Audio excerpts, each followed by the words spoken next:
Bien amigos, continuamos. Esto es Agenda Semanal. Como siempre, todos los sábados traemos a un especialista, pero esta vez un especialista de lujo, alguien que nos va a acompañar en esta tarde, nos va a contar las experiencias que tiene y además los trabajos que está realizando aquí en Chiclayo. Nada más y nada menos que Nano Guerra García. ¿Qué tal? ¿Cómo estás, Nano? ¿Qué tal, Giancarlo? Contento de estar acá en Agenda Semanal con ustedes y listo para contestarte lo que quieras. Para nosotros es una alegría tenerte porque te has constituido en un referente para los emprendedores. Hemos leído muchas veces tus trabajos, hemos visto tus programas y la gente siempre te tiene como un referente para poder emprender un negocio, pero no a la deriva, sino, digamos, con un horizonte más claro. ¿Cómo has llevado todo este tiempo, toda esta responsabilidad que tienes? Mira, yo en realidad, siempre lo digo, empecé esto porque yo tenía un propio emprendimiento, que era una empresa consultora. Y entonces, para promover mi propio emprendimiento, decidí hacer un programa. O sea, lo hice con un interés propio, ¿no es cierto? Y ese es un primer tema que yo siempre digo. Creo que el gran norte es tener un interés propio. Y no es malo tener un buen interés y un interés propio y tener amor propio y desear cosas y querer tener cosas para uno. Entonces, ese es un buen punto de partida porque mucha gente nos ha hecho creer que si piensas en ti, si tienes amor propio, te estás volviendo un egoísta, un egocéntrico, un ambicioso y por tanto tu deseo de avanzar va a ser mermado. El inicio es así y ese fue un poco del inicio que yo tuve y eso me ha permitido pues ahora recorrer nuestro país, viajarlo siempre, estar acá en esta extraordinaria tierra seguido. Uno de los principios que tú postulas es el hecho de ser su propio jefe. Sí. Es algo difícil realmente porque uno dice, bueno, ser su propio jefe implica mucha responsabilidad, pero es muy gratificante también, ¿no? Sí, mira, esto es un tema que yo lo puse en el libro Los secretos del carajo, que fue mi primer libro de temas empresariales. Y hoy digo más, en realidad yo digo que en realidad uno siempre es su propio jefe. Lo que pasa es que no quieres asumirlo. Porque si tú trabajas para otro, también tienes que ser tu propio jefe. Si tú quieres hacer un emprendimiento social, también tienes que ser tu propio jefe. Lo que pasa es que da miedo asumir tus propias responsabilidades y mejor es dárselas a otro, al papá gobierno, al presidente, al jefe, etc. Porque nos han criado para tenerle miedo a esta propia libertad. Había un autor que hablaba de la libertad, el miedo a la libertad. El temor al éxito, ¿no? El temor al éxito, el temor a tener que tomar decisiones. Si tú te pones a pensar, uno toma pocas decisiones en su vida. Hay gente que te pregunta, oye, ¿cuándo te decidiste casar? No lo sé. ¿Cuándo decidiste estudiar esta carrera? No lo sé. ¿Cuándo decidiste trabajar en este sitio? No lo sé. Tomar decisiones es difícil y ese es el miedo que da. En tu libro, justamente ya que tú hablas de él, mencionas al Estado, pero que lamentablemente no cumple un papel que debería hacerlo, ¿no? En todo caso, el Estado como un Estado promotor, como un Estado que podría acompañar al empresario. Y al contrario, se muestra, y lo vemos en la realidad, a un Estado un poco burocrático, ¿no? Por más que tenga intentos de querer hacer el tipo de ventanilla única de repente, entonces siempre va a haber limitaciones y eso repercute también en el hecho de que muchos emprendimientos decaen, ¿no? O pasan a la informalidad y deciden no pagar impuestos, no registrarse. El Estado-gobierno, yo lo junto, le pongo Estado-gobierno, ha sido diseñado acá para él mismo. El Estado se ha hecho sus normas para él. Nuestros servidores públicos, que así deberían llamarse, se creen nuestras autoridades y nuestros jefes. El presidente cree que es el mayor jefe de todos nosotros cuando deberían estar trabajando para nosotros. No nos tratan como clientes. Nosotros somos clientes del Estado porque le pagamos al Estado. Nos tratan como si ellos fueran las grandes autoridades. Y desde ese punto de vista, lo único que quieren de nosotros es pedirnos más y más y más. ¿Cómo hago para exprimirlo más? Nosotros, los emprendedores, no deberíamos pedir que nos den, pero sí debemos pedir, exigir que nos dejen avanzar por nuestra cuenta.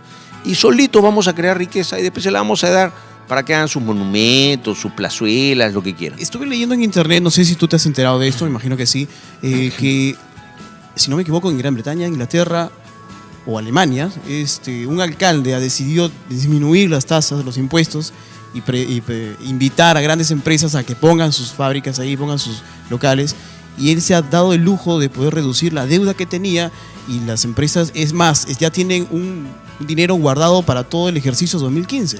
Exactamente, reduciendo impuestos y haciendo esto ha pagado toda la deuda pública y hoy tiene más recursos. Acá es al revés, acá el Estado te sigue pidiendo y cuando cierra el año tiene plata guardada. todos los gobiernos regionales, ninguno ha gastado el 100% de sus presupuestos. Y tienen dinero del canon, dinero de impuestos que nosotros entregamos. Nos piden desesperadamente y son incapaces de gastarlo. Pero además hay otra cosa, cuando construyen, dicen que lo hacen ellos y en realidad lo están haciendo con nuestro dinero. En Costa Rica, el presidente de Costa Rica recién electo ha dicho que ninguna obra pública debe llevar ni la placa ni el nombre de ningún ministro, ni ningún presidente de nadie, porque eso se construye con dinero del pueblo. Yo me acuerdo que Belaúnde decía, el pueblo lo hizo, claro. ¿no? Claro. Y punto. Y porque lamentablemente a uno dirían de repente, no, pero debe de quedar un registro de en qué gestión se hizo. Pero para eso ya le pagamos al presidente ya. Lamentablemente digo, ¿por qué? Porque de repente ya se diría válido, digamos, en un mejor momento que ponga el nombre. Pero el problema está en que viene la siguiente autoridad y se va a encargar de borrar todo ese nombre, ponerle su nombre, cambiarle de colores, entonces... Y es dinero. Claro. Saque usted la placa, haga un nuevo logotipo, haga un nuevo aviso. Pero tú te vas además por otros países. O sea, ¿tú crees que en Europa un presidente, un ministro, un alcalde va a poner su foto o en los Estados Unidos junto a un bypass que construyó? Los contribuyentes se le van a tirar encima y le dicen, oiga, ¿de dónde me dice usted que lo ha construido? Acá pone el alcalde no sé cuánto, te estoy dando gratis. Y además no es gratis, porque nada es gratis en el Estado. Ahora ya nos centramos un poco en el tema de emprendimiento. ¿Cómo ves Lambayeque tú, a los emprendedores lambayecanos? ¿Hay una raza de emprendimiento acá? Por supuesto. Lambayeque y en general, en particular Chiclayo, es un eje emprendedor muy comercial, inicialmente muy comerciante, pero ahora con muchos componentes adicionales. Turismo, agroindustria, buena gastronomía, que van completando a una región a la que yo le veo muchísimo potencial en el norte. Las regiones deben de saber con quién compiten, ¿no? Y Lambayeque compite con Piura, que también tiene muchísimo potencial. Una raza emprendedora, podríamos decirle que sí, pero alimentada mucho por provincianos que han llegado a Chiclayo de otros lados. Uh-huh. Hay mucho provinciano cajamarquino. Claro. Un saludo para todos mis paisanos, mi familia, todos somos cajamarquinos, que hemos venido también a hacer aquí. Claro, las migraciones de Chota, Cutero. Exacto, todas estas, al lado de Chota, de Cutero que han venido acá. Entonces, si uno se va por Mochoqueque, por ejemplo, encuentras que de 10 empresarios, emprendedores de ahí, 6 son provincianos, no son chiclayanos de pura cepa, ¿no? Que ese fenómeno lo recoges también en tu libro de Los secretos del carajo, cuando hablas con Simón, sí, ¿no? Y cajamarquino también. Y se encuentran ustedes y tú estás viendo ese horizonte donde te das cuenta que el norte y el este de Lima no es Lima, sino son todos los que han llegado a ser una nueva Lima. Exacto. Y en Lima ahora se da mucho más eso. Tú lo ves en una clase. Yo cuando estoy en una clase en una universidad le digo, a ver, muchachos, levanten la mano los que son provincianos o hijos de provincianos. ¡Blum! Levantan la mano el 90%. Como decía el profesor Rolando Arellano, Lima es la ciudad de los reyes, de los Quispe, ¿no es cierto? Ya no es la ciudad de los reyes. Entonces, este Perú provinciano ha cambiado el Perú. En la costa, Piura, Chiclayo, Trujillo, es toda la migración de una parte de la sierra y también la selva. El milagro de San Martín es un milagro causado por migrantes igual de la sierra en Ayacucho.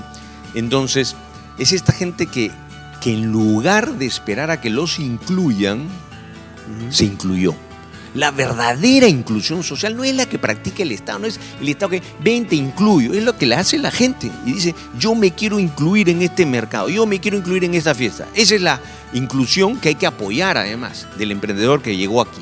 En el libro que estaba leyendo sobre ti y el trabajo que tú habías hecho, marcas una pauta bastante interesante cuando dices tu mercado es el mundo, como que el eje o el horizonte que debe tener todo empresario es el mundo. ¿Eso también es para el pequeño empresario? ¿También debe mirar el mundo así como su mercado? Por supuesto, y más todavía. En primer lugar, se ha creído que la exportación y el tema de vender hacia afuera es un tema para las grandes empresas y no es así. Ahora, vender afuera no es solamente sacar su producto, o sea, venderle al que viene de afuera, que es otra forma de exportar, digamos, ¿no? Hacer turismo. En el libro yo digo que la gran cancha es la cancha del mundo, ya no hay cancha chica. Vamos a ponerlo de un ejemplo. Yo tengo un buen restaurante, una buena pollería, y solamente miro las 4 cuadras que están alrededor de mi distrito. Y no veo la competencia. La competencia va a venir de afuera. Va a venir primero Rocky, Chucky, Pocky, y después van a venir las cadenas de afuera, KFC, etc. Hay que mirar la cancha grande. El empresario, en todo caso, debería preocuparse, además de la parte, digamos, lucrativa, que es el fin de toda empresa, ¿no? Porque toda empresa nace para hacer dinero. Debería preocuparse también en aprender, en conocer y, sobre todo, en escuchar, ¿no? ¿Cuánto trabajo crees tú que se hace en nuestro país de manera, digamos, privada y pública para hacer que el empresario aprenda todo ese know-how, toda esa experiencia y pueda repercutir en un mejor trabajo? Yo creo que se hace cada vez más. Tenemos más programas de televisión como el tuyo dedicados a difundir estos temas, revistas. Felizmente el tema emprendedor es un tema que ha comenzado a aprender. Las universidades también. Entidades privadas, yo estoy acá para promover este encuentro que vamos a tener este miércoles 20 con el BBVA, por ejemplo, que es un banco que ha decidido comenzar a promover. Quien hace poco en este tema es el Estado. Antes teníamos una entidad que se llamaba Prompyme, que hoy no existe. Fue disuelta por el gobierno de Alan García y no tenemos entidades que regulen esto. En el Plan Nacional de Competitividad presentado por el ministro Gessi hace poco, habrán 20 líneas de las pymes. Y las pymes producen el 43% del PBI. Por lo menos el 43% de ese plan de competitividad debería hablar de esto, ¿no?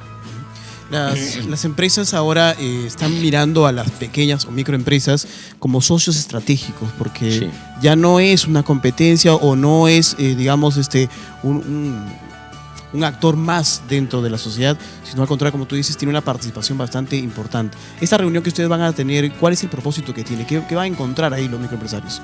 BBVA Continental el año pasado lanzó una campaña que se llamó No soy pyme, soy empresario, y lo que buscaba era celebrar el emprendimiento y un encuentro con empresarios en todo el país. Hemos hecho estos eventos ya en Trujillo, en Huancayo, en Lima, y ahora le toca a Chiclayo. La idea es dar conocimiento, alentarnos y celebrar que no somos micros, no somos chiquitos, somos cambiar empresarios. La mística, ¿no? Cambiar el paradigma. Y además tener conocimientos, porque vamos a tener muy buenos conocimientos. Miércoles 20 es completamente gratuito, pueden tener información en cualquier agencia del BBVA Continental. 6 de la tarde en el auditorio Manuel Pardo, aquí en Chiclayo. Del Colegio Manuel Pardo. Ya para terminar, Nano, lamentablemente tú mejor que nadie conoces que la televisión es tirano en el tiempo. Y quiero recoger una de las partes de tu libro, de que lo leí hace tiempo y lo he releído para poder hacer esta entrevista. Gracias. Vale la pena estar bien informado. Cuando Bruce, otro Bruce, te llamó la atención por tu bajón en el programa, tú hiciste un mea culpa y te reinventaste. Sí. ¿Tú puedes transmitir eso a la gente para que se den cuenta de que no se logran los techos toda la vida, sino que hay que cambiar siempre? Claro, yo digo que es como una escalera. Uno va teniendo mejoras incrementales y de repente tú también lo has experimentado en televisión. Uno al comienzo está palteado. Yo recién salía en tele, sudaba. Eduardo Bruce era presidente del directorio, entonces me cuadra, y era que yo me estaba meseteando. Hay un momento en que todos nos meseteamos. Digo, estás subiendo y ya te acostumbras, porque caes... zona de confort, ¿no? En la trampa del éxito, en la zona de confort.